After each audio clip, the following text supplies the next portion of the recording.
All right, so now we're going to work on just generating some ideas, really, and coming up with stories we would want to tell. This is a workshop, so it's mostly just for fun. This isn't like something you're going to be wedded to. But I'm going to show you three different methods for what to do when you're stumped, which some of you might be, honestly. There's no good way to time a good idea. So I'll show you some tricks. So the first way that I hypothesize that we can tell stories is by centering them around characters. And you all did this really well by outlining all of the different aspects of what a character can be and why they're important to a story in our map earlier today. So, a character-driven story inherently has the conflict baked into who the character is. Given whatever other kind of setting and environmental clues that you design, a character is in a position where they can't immediately find happiness or success without going through something. So an easy example, and we'll look at a few of these, would be Romeo and Juliet. And this is what I will describe as an interior struggle. So it's not their physical being that's limiting their ability to kind of connect and fall in love. It's that they come from different families that are kind of feuding. And that alone means that they won't be happy or they won't be able to be together without facing some conflicts. So this is an interior struggle. Another way of looking at it would be with my beloved Olaf from Frozen. I have a little niece, or I have a bunch of little nieces, and this is like everything to them.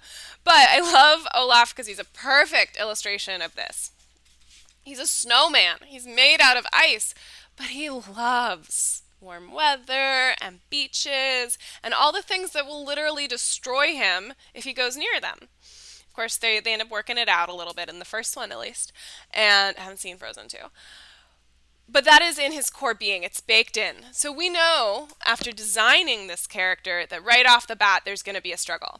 It may not seem like it, but this is the same thing as this, where it's already in the DNA of the person or the being, and we just have to watch what happens because their desire gets in the way of who they are. And that doesn't mean that they're bad or good or any of those judgments. It just means that a story is inevitably going to happen.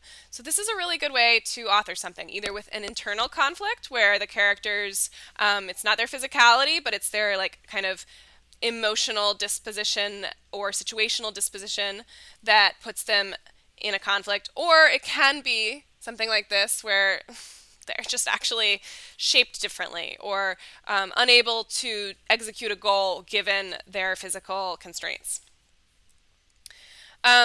So these things evolve and change over time.